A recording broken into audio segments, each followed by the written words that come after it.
Deftones. Around the fur. Probably something I shouldn't be winking at, given YouTube of that shit, but who cares at this point? We're talking Deftones. During a time where we don't have to worry about that. As men. Oh boy.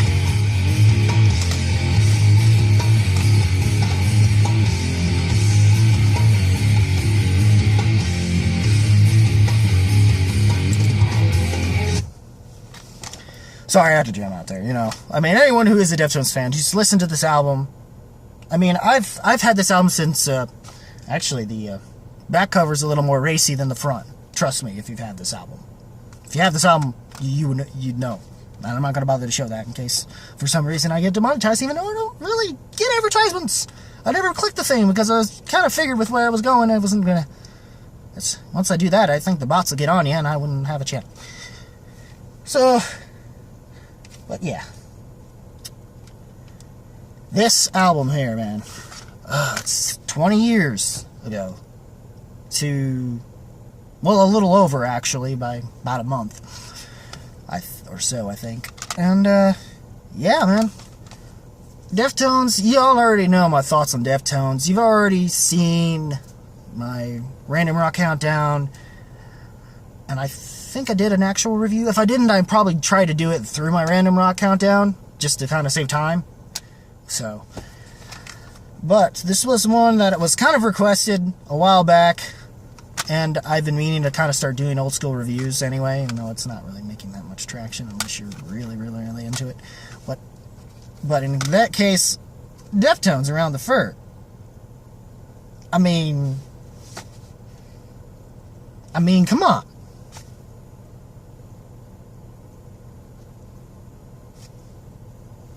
It's fucking amazing. I mean, this album gave us My Own Summer, Be Quiet and Drive Far Away. Every track is solid in its own right. The thing about the thing when it comes to this band that makes this band great isn't really in its lyrics. I'm gonna just say that right now. I mean, it's not... Their lyrics are alright, but it's really... In this album, there's still some things that are relatable, I guess, to what happened in real-life situations, and then just kind of over-exaggerating it into the extent of blurring the lines between reality and fantasy.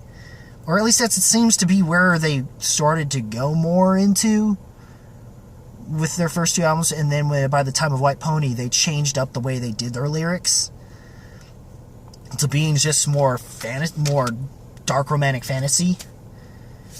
Like Edgar Allan Poe dark romantic fantasy in a way, but in a modern way, I guess. This is the first where they actually seem to focus on some of the things that he actually started to deal with. And the main primary thing with this record, and even to the extent of what the cover kind of suggests, and even to that of the title track, it does go into some really dark territory, into the extent of debauchery. Into the extent of the rock star lifestyle, but more in the sense of the debauchery of things. At least that's what the lyrics come off as. I mean... I might as well just take this out and do this. Okay. Smash through, damn it! I mean, hey you, big star, tell me when it's over. Hey you, big mood, guide me to shelter, 'cause I'm through when the 2 hits the 6 and it's summer cloud, come shove the sun aside. I think God is moving its ton. There are no crowds in the streets and no sun in my own summer. The shade is a tool, device, a savior. See, I try to look up to the sky, but my eyes burn. Cloud, come shove the sun aside.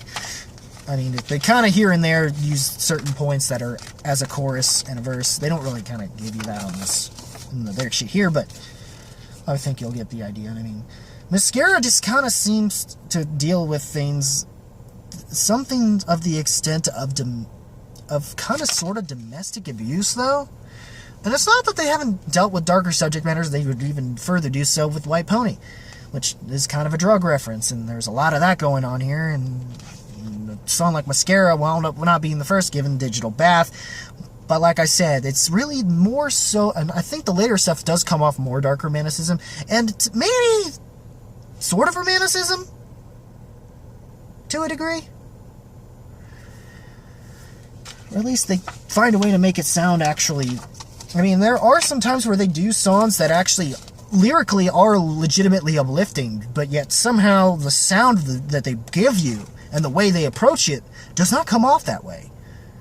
And some people just find it as noise, and it's just a shame that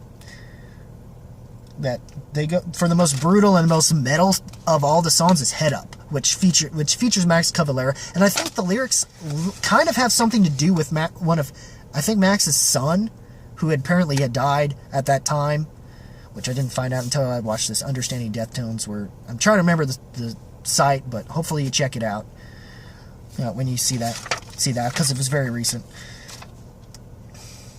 And a lot of the title track itself is one of the favorites, and the thing about this is really the band's sound. Abe Cunningham's drums on this thing, they definitely experimented with this, and it seems like a lot of certain bands definitely started to influence them a lot more than what they had on that. And it was definitely a nice change up in sound. Kind of stayed in that heavier territory that they did do with Adrenaline, but they wound up exploring more avenues with this record. And they were kind of lumped in nu metal, but they're really more of an alternative metal band. And they still remain as an alternative metal band, and it seemed the band was lumped as that. And it's not that they don't show off elements of hip-hop, like in the sense of using sampling of the more electronic vibe, but also relying on elements of music like shoegaze or dream pop, and mixing some of those elements, and other things kind of relating into post-punk. Sometimes they have been somehow... in fact, what helps with them is that somehow even to the point where not even just nu metal bands have considered Deftones an influence, or bands have tried ripping off Deftones sound or whatever, but also to the extent that the band's sound, from at least up from this album even upward, have somewhat inspired even the screamo bands of my era, including bands like Finch and The Used and whatnot, have all cited them, if not just bands like that started that scene, like Refused and stuff like that. And this is definitely one of those albums that I feel like would start to bridge that gap of that alternative metal band, that bridged the gap between the genres and nu metal stuff, and they had some level of progressive tendencies, more of the prog rock type of stuff, and maybe to a lesser extent, not fully. That's more Tool's thing, but more Tool's thing with their brand of alt metal towards progressive metal. But I would say some prog extreme metal bands might have been influenced by Deftones, at least those that were more, to some lesser extent, not fully, compared to Tool or somehow Helmet, but that's neither here nor there with that either. Maybe not as much as, say, ISIS or the band ISIS, not to be confused with that terrorist group. Screw those guys. I hate them even more because I stole it from that band, even though I don't like that band nearly as much as some other bands of that genre, but still, I mean, wow. Just, they've done a lot for the music, and it sucked that there was a big lull point post White Pony, and it's a shame that it had to take the car accident that hit Chi Chan. Rest in peace, man. By the way, his bass is nice on this record when you get a chance to hear it, but for the most part, it's Chino's vocals, the guitars that Stephen Carpenter and I think Chino as well started kind of has some involvement with, even though he's more vocals than anything. But Abe Cunningham's drums on here. After hearing this, I started recently having to go through Metallica stuff in recent couple of years, especially within the band. Saint Anger, like, I really feel as though Lars Ulrich just, he was trying to go for that drum sound that's on this record, but using a production style. The band and them were using a production style comparable to what Oasis did on What's the Story, Morning Glory, and that's something that only works for the studio and that doesn't translate well live. And even in that regard, it didn't work for them. It's like a rare thing with that kind of production, unconventional production styling.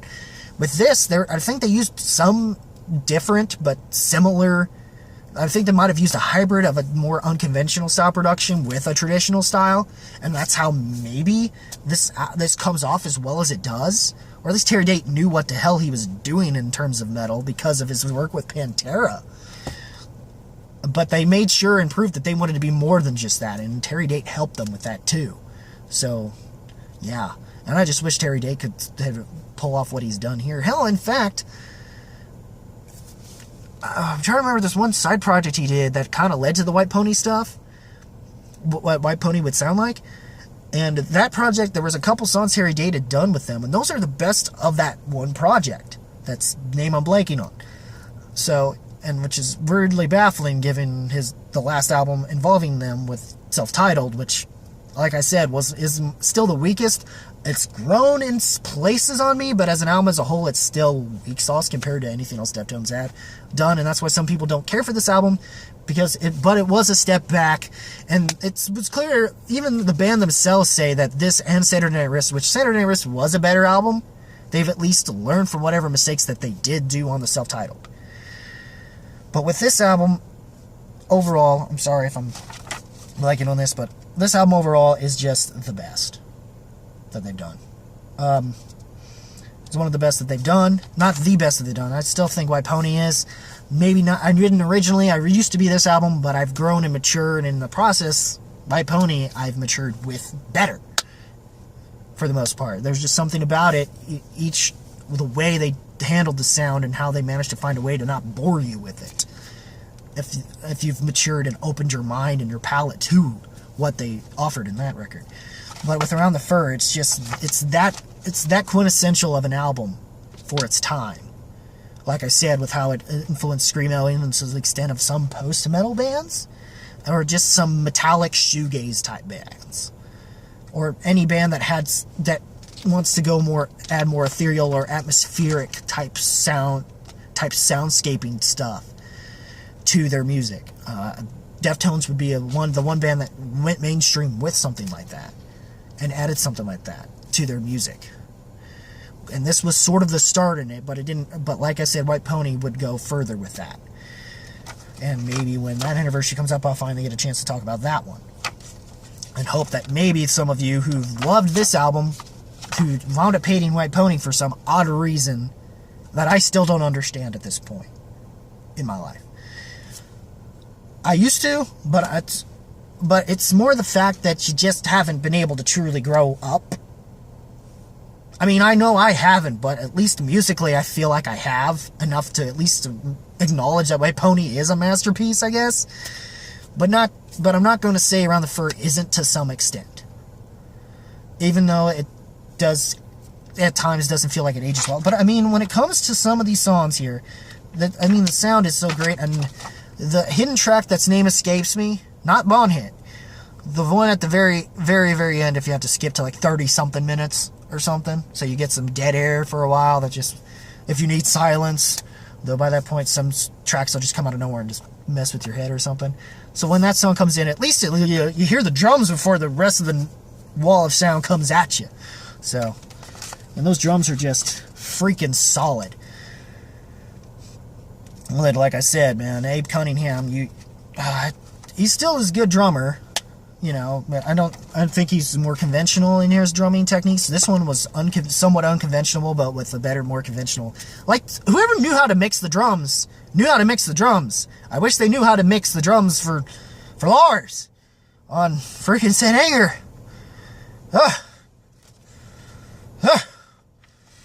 Fuck you on that one. Should have focused more on figuring that out instead of Napster bullshit. Not that you weren't wrong, but it's not like it mattered, because what happened wound up happening anyway. Not that I can't entirely complain. I wouldn't have known about bands like Fierce and the Dead. Hopefully you checked out that review. Please go check out that review. Or at least if not that, check out the band. And tell them I sent you. Tell them T the Man sent him. T the Man sent you. But Head Up is the one that is probably one of the more brutal. The one thing you could take from that is the opening riff that kind of goes throughout most of the track in the verses and whatnot.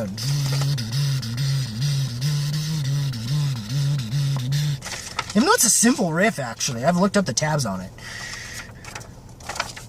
But yeah, I mean, got back out of the forefront. I never said or got to say bye to my boy, but it's often I think about, I'd be screaming, and at times would be bumping all our minds. We'd be flowing, taking care of shit like, hey, Holmes, what you needing? Sometimes life will be coming off whack, and yeah, it's still kind of a lot of the hip-hop stuff going on here.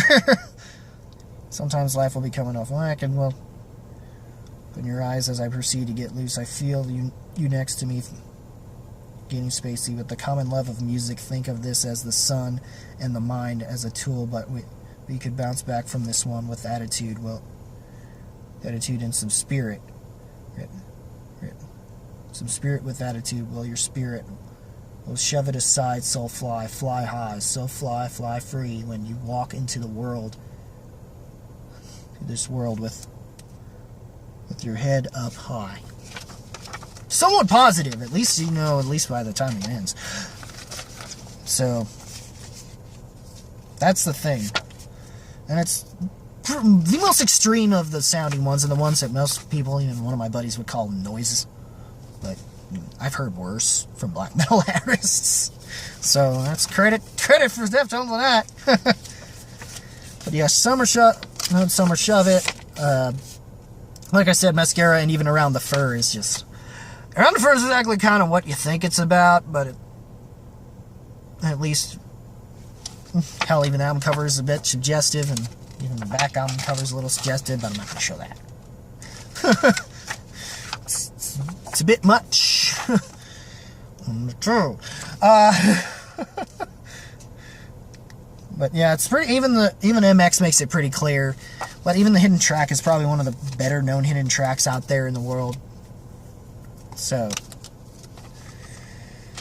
once again, I mean, each song in itself, Ricketts is pretty good and heavy. The Be Quiet and Drive has some good guitar notes too. The nice little soundscapey, ambient sounding guitars. Whereas in Chino's Far Away, yeah, we're just far. I can't do it right, but you get the point.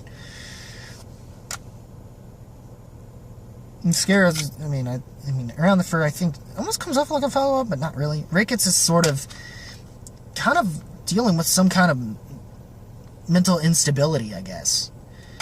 Some level of psychosis, I guess, or at least to the extent of knowing how you're wrong in something, but being too arrogant to care. So, yeah, overall, just give this album a chance.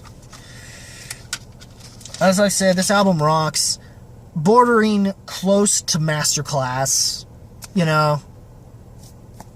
Just it's Deftones. It's fucking Deftones. Fucking just go check it out. Sure, I could probably recommend if you want something a little more mature, but still this kind of heavy, but not exactly ignoring what they did with White Pony or such and such. Dominoes. Yeah. It sort of gets to the point where sometimes within my 2 and 3, which is Dominoes in this album, it kind of goes back and forth here and there. But anyway, yeah, please check it out. But anyways, Deftones Around the Fur, what did you guys think? Comment below, let me know. Rock that like button with thrust if you must on this video, if you can. Hit that subscribe button, and when you do, click that notification bell. As always, guys, keep it random, keep it real, keep it rocking. I will see you in the next video. Not sure what it will actually be. Maybe a surprise. If so, well, whatever. Whatever it may be, hopefully something fun. Who knows? Till then, once again, I'll say it. Fuck it. Keep it random. Keep it random. Keep it real. Keep it real. Keep it rocking. See you next video. Take care, y'all. Deftones! Yeah, boy. Hit that ball! Hit it! Joke it!